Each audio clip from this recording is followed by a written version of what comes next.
Hello दोस्तों, Umakant Yadav sir GS classes की online web portal में आप सभी का बहुत बहुत स्वागत है। आज के सेशन में हम बात करेंगे आधुनिक भारत के इतिहास के शिक्षा व्यवस्था में जो विकास हुआ है उसके विषय में। हमने भी पिछली क्लासों में यही देखा था कि जो भारत में शिक्षा का विकास हुआ है किस आधारों पर हुआ है, उन सब चीज़ों को पढ़े। किस गवर्नर जनरल के समय में कौन कौन से शिक्षा आयोग गठित किए गए, कैसे कैसे विकास हुआ, इसके विषय में हम लोगों ने जाना। और आज का विषय होगा कि आधुनिक भारत में गठित किए गए शिक्षा जो आयोग थे, इन्होंने शिक्षा व्यवस्था में भारत के क्या क्या बदलाव लाए, क्या क्या परिणाम हुआ और हमारी शिक्षा व्यवस्था कैसे सुधरी है। ठीक इस चीज़ को देखा जाएगा, कैसे पाश्चात्य शिक्षा में पाश्चात्य शिक्षा और भारतीय पाठ्य पठन की जो संस्कृति रही वो भी बनी रही है, उसके विषय में अध्ययन करते हुए इन आयोगों के अध्यक्षों के सिफारिशों के कब कब ये आयोग आए, क्या इनके मुख्य कार्य रहे हैं, इसके विषय पर आज हम बात करेंगे। आइए चलते हैं, बात करेंगे एक एक आयोग के विषय में। पहला जो आयोग समिति होगी, आयोग होगा या समिति होगी, उसके साथ साथ उसके एक अध्यक्ष भी होंगे। ठीक, फिर इसके गठन का वर्ष होगा, फिर मुख्य सिफारिशें होंगी, फिर क्या परिणाम निकला, ये चीजें देखा जाएगा। पहला जो आयोग या समिति गठित हुई थी वो था जेम्स थॉमसन प्लान। इसके जो अध्यक्ष थे वो जेम्स थॉमसन नहीं थे। यह 1843 ईस्वी में गठन हुआ था और इसकी जो मुख्य सिफारिशें थी कि यह देसी भाषा द्वारा जो है ग्रामीण शिक्षा की विस्तृत योजना थी, यानी यह स्थानीय भाषा में शिक्षा देने की एक व्यवस्था आरंभ किया। किसने? सर जेम्स थॉमसन प्लान ने। परिणाम क्या हुआ? यह शिक्षा विभाग का गठन हुआ। इसके समय में इसके सिफारिश से एक शिक्षा विभाग का गठन हुआ तथा अंग्रेजी भाषा केवल कॉलेजों तक सीमित रही, जते लंबे मतलब दूरी तक नहीं फैल पाए। ठीक, यानी प्राइमरी और माध्यमिक शिक्षा परिषदों में ये चीजें नहीं फैल पाई, केवल कॉलेजों स्तर तक, विश्वविद्यालय स्तर तक अंग्रेजी शिक्षा सीमित रही। दूसरा आयोग वुड डिस्पैच बन करके आया, जिसका अध्यक्ष था चार्ल्स वुड।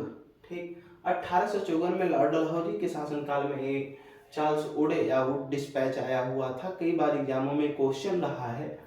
ठीक, इसके अधीन जो कार्य हुए थे, ये कार्य हुए थे कि कंपनी के अधीन जो 5 प्रांत हुआ करते थे, कंपनी के अधीन जो 5 प्रांत हुआ करते थे, इन पांचों प्रांतों में जन अनुदेश के लिए, यानी जनता के शिक्षा व्यवस्था के लिए, उनके जन सुनवाई के लिए एक विभाग की स्थापना की गई या एक विभाग खोला गया। तथा क्या हुआ, इसी आयोग के तहत वुड डिस्पैच के ही तहत लॉर्ड डलहौजी के शासनकाल में कलकत्ता, मद्रास, बंबई में विश्वविद्यालय की स्थापना की गई तथा उच्च शिक्षा का जो माध्यम इसमें बताया गया वो इंग्लिश को बनाया गया कि जो उच्च स्तरों पर भाषा मतलब शिक्षा व्यवस्था की जाएगी, कॉलेज स्तरों तक, विश्वविद्यालय स्तरों तक, उसकी जो भाषा होगी वो इंग्लिश होगी। स्त्री शिक्षा पर भी इसमें बल दिया गया वुड डिस्पैच में लॉर्ड डलहौजी के शासनकाल में।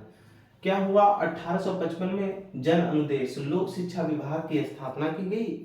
इसके बाद 1857 में विश्वविद्यालय की स्थापना की गई। कहाँ कहाँ पर? कलकत्ता में, मद्रास में तथा कलकत्ता, मद्रास तथा बंबई में 3 विश्वविद्यालयों की स्थापना की गई।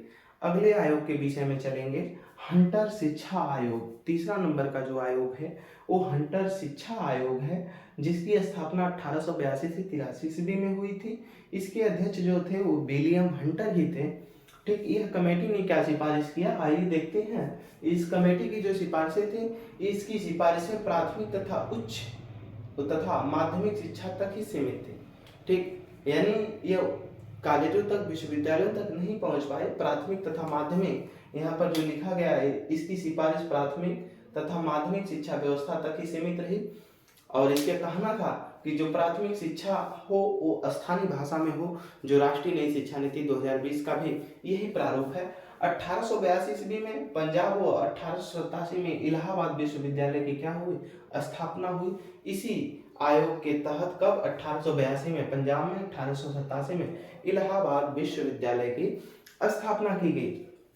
अगला आयोग है रेले आयोग। चलिए देखते हैं अगला चौथा है रैले आयोग। इस कमेटी के जो अध्यक्ष थे वो सर थॉमस रैले थे, जिनकी स्थापना 1902 में हुई थी। इसकी जो मुख्य सिफारिशें थी रैले आयोग की क्या थी, ये लॉर्ड कर्जन के समय में आया हुआ आयोग था, ठीक। और ये लॉर्ड रिपन का हंटर जो कमेटी थी ये लॉर्ड रिपन के समय में, और रैले आयोग लॉर्ड कर्जन के समय में आया था। इसकी मुख्य सिफारिशें विश्वविद्यालय शिक्षा तक सीमित थी। कहाँ तक? विश्वविद्यालय शिक्षा तक सीमित थी। विश्वविद्यालय को अध्ययन व शोध के लिए प्राध्यापक, असिस्टेंट प्रोफेसर जो होते हैं उनकी नियुक्ति की जानी चाहिए। इस आयोग ने ऐसा सिफारिश किया कि विश्वविद्यालयों में जो अध्ययन हो, शोध हो, उसके लिए प्राध्यापकों की नियुक्ति हो। इसके बाद 1904 ईस्वी में भारतीय विश्वविद्यालय अधिनियम पारित किया गया। इसी आयोग के तहत, किसके तहत? रैले आयोग के तहत, जिसके तहत विश्वविद्यालयों पर सरकारी नियंत्रण बढ़ा और विश्वविद्यालय के जो कार्यभार थे उसको आगे तक बढ़ाया जा सके, विश्वविद्यालय सही ढंग से संचालित हो सके, इसके लिए विश्वविद्यालय आयोग का गठन किया गया। भारतीय विश्वविद्यालय अधिनियम पारित किया गया कब? 1904 ईस्वी में। कब? 1904 ईस्वी में। आगे की तरफ चलेंगे और देखेंगे अगले आयोग के बारे में। अगला आयोग था सैडलर आयोग। कौन? सैडलर आयोग, जिसके अध्यक्ष जो थे वो माइकल सैडलर थे। कौन? माइकल सैडलर थे। 1917 से ये 1919 के बीच कार्य किया, ठीक। ये मॉन्टेग्यू चेम्सफोर्ड सुधार अधिनियम के तहत आया हुआ था, यानी उस समय जो भारत का गवर्नर जनरल हुआ करता था वो मॉन्टेग्यू चेम्सफोर्ड था। तो इसके समय में जो आयोग आया था मॉन्टेग्यू चेम्सफोर्ड सुधार में, वो सैडलर आयोग आया था। इसने मुख्य सिफारिशें की। क्या सिफारिश किया था? इस आयोग ने प्राथमिक से लेकर, यानी जो प्राथमिक शिक्षा व्यवस्था थी वहां से लेकर विश्वविद्यालय शिक्षा के अलावा भी महिला शिक्षा के लिए, जो महिला की शिक्षाओं को आगे बढ़ाने के लिए इन्होंने एक अलग महिलाओं के लिए शिक्षा संस्थाओं की स्थापना की बात की, ठीक, सिफारिश की। इसी के दौरान 1916 से 19 के बीच विभिन्न शहरों में, मैसूर में, पटना में, बनारस और अलीगढ़, ढाका तथा लखनऊ तथा उस्मानिया विश्वविद्यालय की क्या की गई? स्थापना की गई। विभिन्न शहरों में अन्य विश्वविद्यालयों की स्थापना की गई। आगे की तरफ चलेंगे, दूसरे आयोग के बारे में देखेंगे, हार्टोग समिति या सर फिलिप हार्टोग, ठीक। ये 1929 में ये आयोग आया। इसने क्या किया? प्राथमिक शिक्षा पर बल दिया, सुधार व एकीकरण की नीति की सिफारिश की, ठीक। इसका परिणाम कुछ नहीं निकला। आगे की तरफ चलेंगे, सातवां जो था सार्जेंट योजना, ठीक। जॉन सार्जेंट के द्वारा एक कमेटी स्थापित की गई थी, उसके अध्यक्ष थे जॉन सार्जेंट। 1944 में एक इसका गठन हुआ था, ठीक। इसने क्या सिफारिशें की? इस आयोग ने सरकार से क्या सिफारिशें की थी? इसने एक राष्ट्रीय शिक्षा योजना तैयार की कि राष्ट्र के स्तर पर जो शिक्षा व्यवस्था कैसे बनाई जाए कि आगे विकास हो सके। इसने 6 से 11 वर्ष के जो बच्चे थे, 6 से 11 वर्ष के बच्चों को निःशुल्क एवं अनिवार्य शिक्षा व्यवस्था का क्या प्रबंध करने को कहा, और इसी के तहत जो उत्तर माध्यमिक श्रेणी हुआ करता था, ठीक, उसको समाप्त कर देने की बात कही थी। ये महत्वपूर्ण थी, परंतु तत्कालीन समय में इसे लागू नहीं किया जा सका सार्जेंट योजना को, ठीक। कब आई थी? 1944 में आए थे।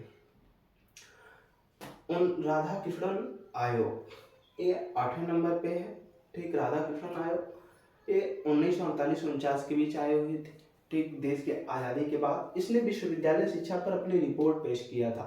कौन?